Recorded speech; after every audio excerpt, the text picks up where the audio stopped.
Hello and welcome to or back to the Citizen Lash channel. My name's Caitlin and today I'm going to be showing you exactly how I personally like to apply my DIY lash system from the comfort of my own home. When I say anyone can do this, I mean anyone truly can, but I want to set you up for success. So first things first, know that it may take a few times to really perfect your Citizen Lash application. I often find it takes about 40 minutes the first time you ever use the system, so please do set aside some time. And by the second time you apply your Citizen Lash system, it'll probably be down to about 20 minutes. By the third time, you're basically a pro. You might have your timing down to about 10 minutes your third time applying them.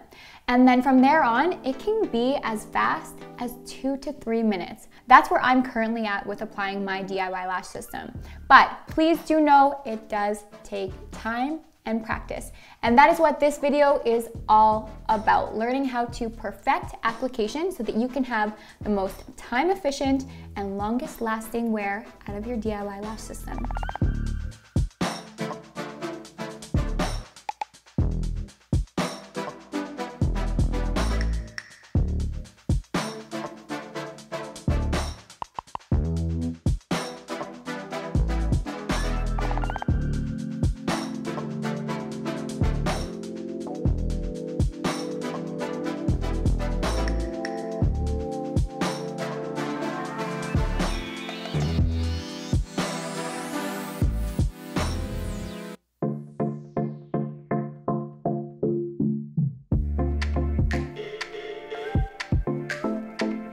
Okay, so the long length, low density tray, I've actually specifically chosen this one to show you that you can really truly do anything with your lash system. So although this general mapping that you can see listed at the top of the tray from A to F, although this is outlined to create more of a doll eye lash mapping, you can make it into a cat eye mapping, no problem. So with any doll eye mapping, and if you look at the tray as well, you'll see that the longer lengths are C and D, which sit in the middle of the tray, C, D, and E, and then they get shorter on the outer and shorter as you work toward the inner as well. So instead of starting at the bottom or the top, I'm going to start in the middle, and this is going to go on the very outer corner of my eye.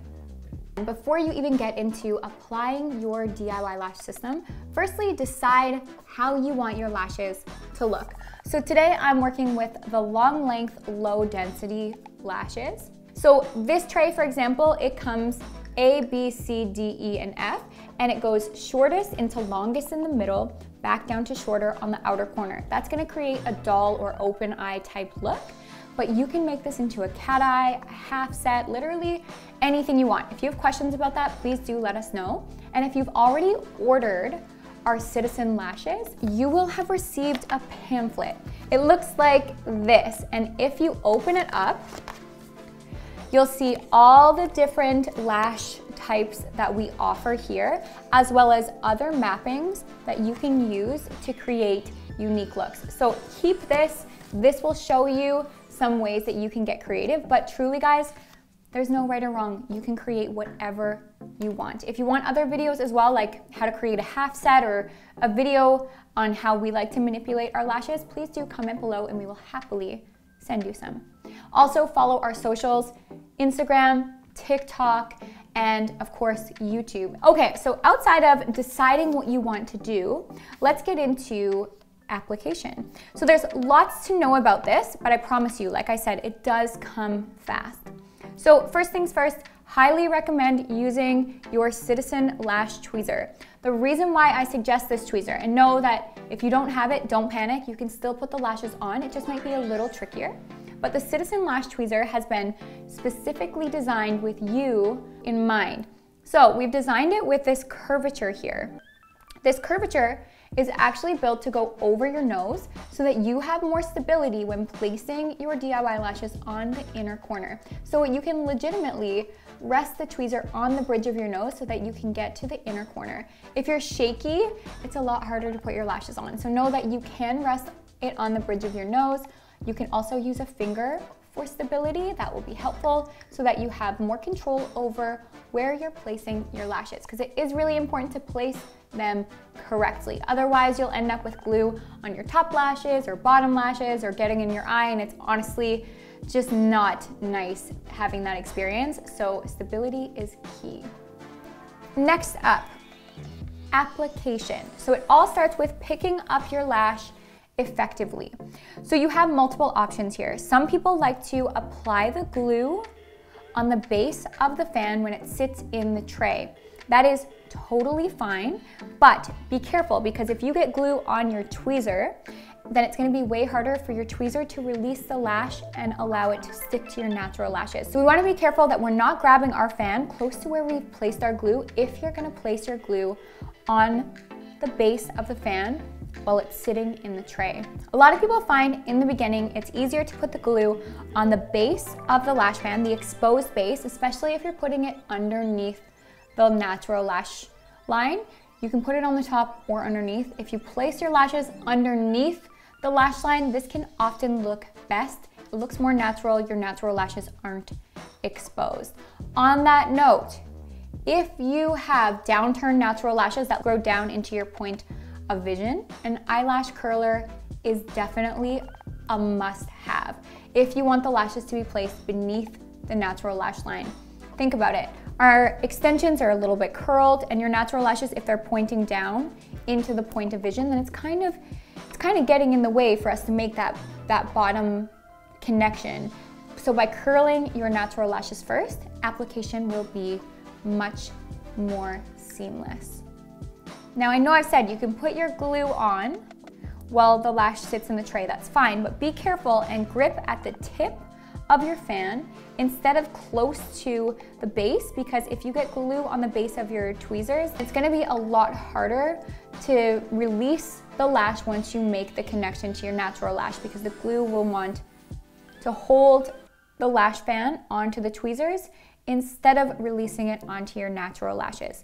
Another thing is, if you pick up from the tips, depending on the lashes that you're using, if they're quite fine or soft, then you might rip the fan in half, which is not super ideal either. So what I personally like to do is I like to release the fan from the strip first, and then lift it up and put my glue across the base of the fan while I'm hovering it in the air.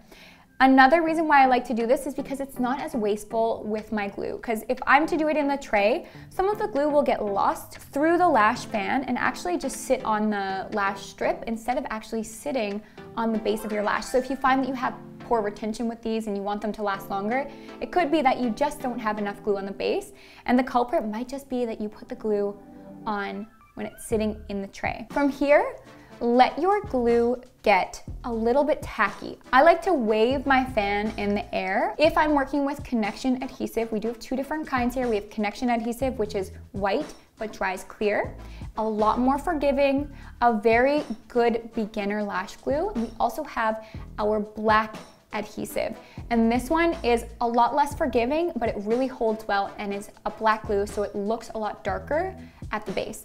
But if I'm working with connection glue, which I am today, I'm going to wave my fan in the air, let it get a little tacky, and then brush a little bit of the glue on the base of my natural lash where I want the lash fan to sit. I'll leave that for a second, and then when my glue is nice and tacky, I'm gonna go in for the kill. I'm gonna put my lash on exactly over the area that I already brushed a little glue on my natural lash, and then I'm gonna make my final connection. Connection adhesive is very forgiving, so if you make a mistake, don't fret. It is absolutely okay. You have a good 20 to 30 seconds after you've made that connection to pull them off and put it back on.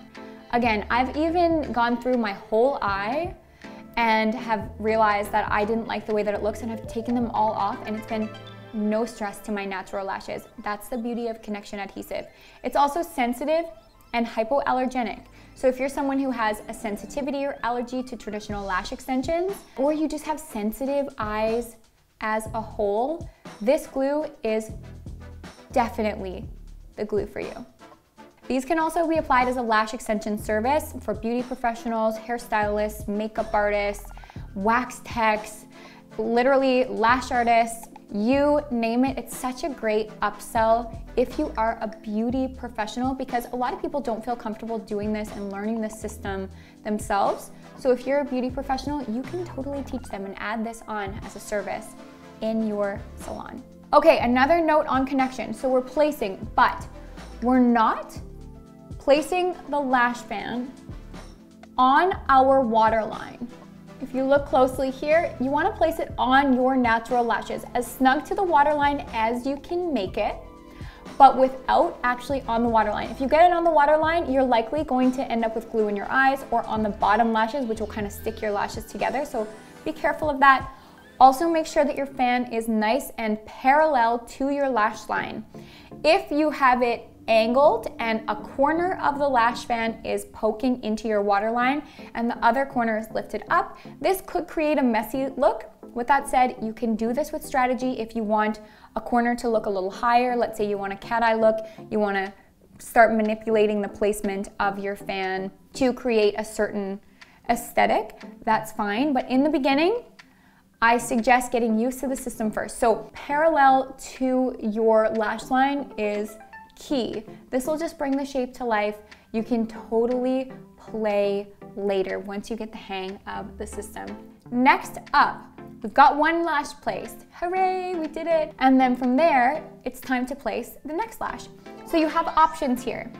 Do you want to place the fans side by side, or you have the option of creating additional darkness by overlapping the fans a little or a lot?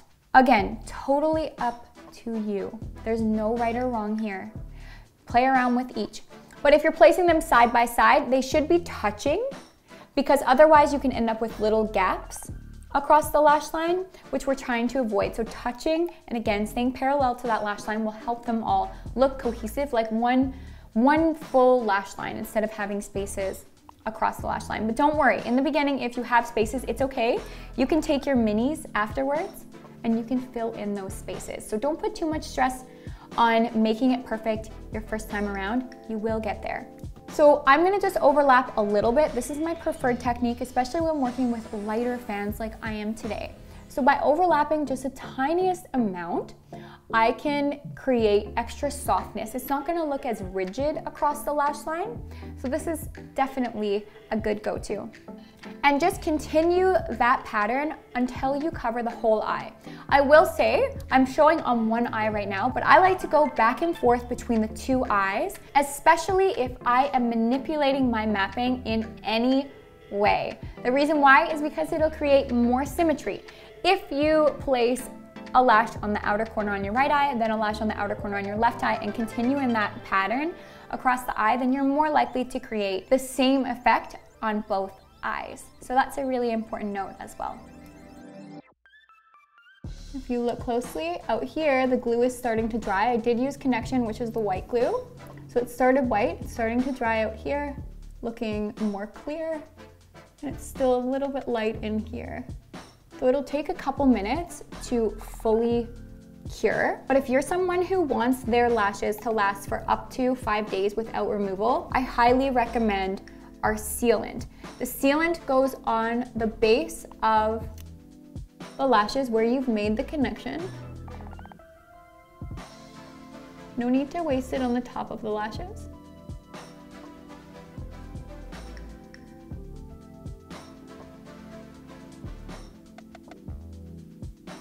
And its job is to really lock the glue in so it holds onto your natural lashes as best as possible.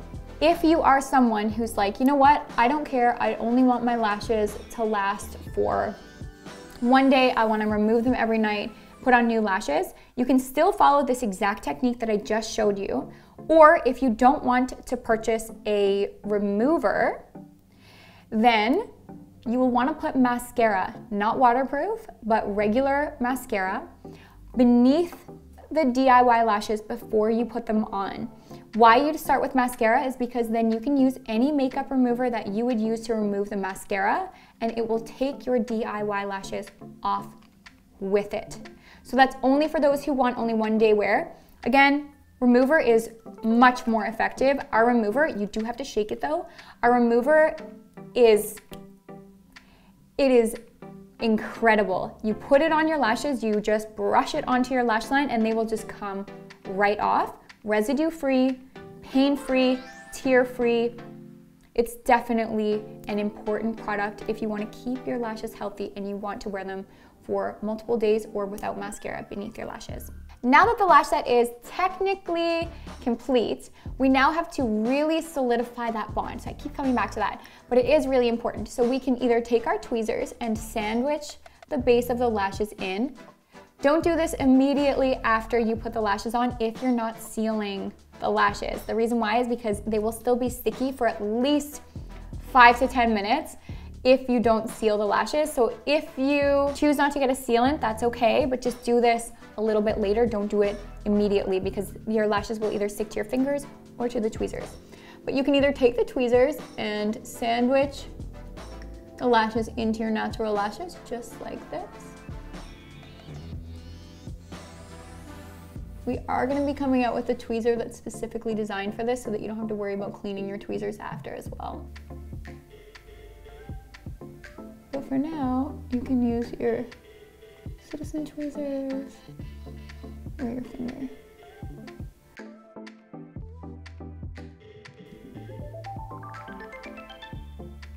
I want to say avoid your fingers if possible because your fingers have oils in them. So if you do this, make sure your fingers are nice and clean. But as you can see, sticky free, and I just did this. So that's nice. For long-lasting wear, if you were to get in the shower, and you can clean these by the way, 100% every single night, just take your Citizen cleanser, pump, pump, pump, give it a nice little brush, downward motions, and then just let the water in the shower run over your lashes. They will last so well. They're actually water resistant, so you can go swimming with them on, and a really important note is that you can also reuse them. So you can take the lashes off and reuse them up to 10 times without discarding.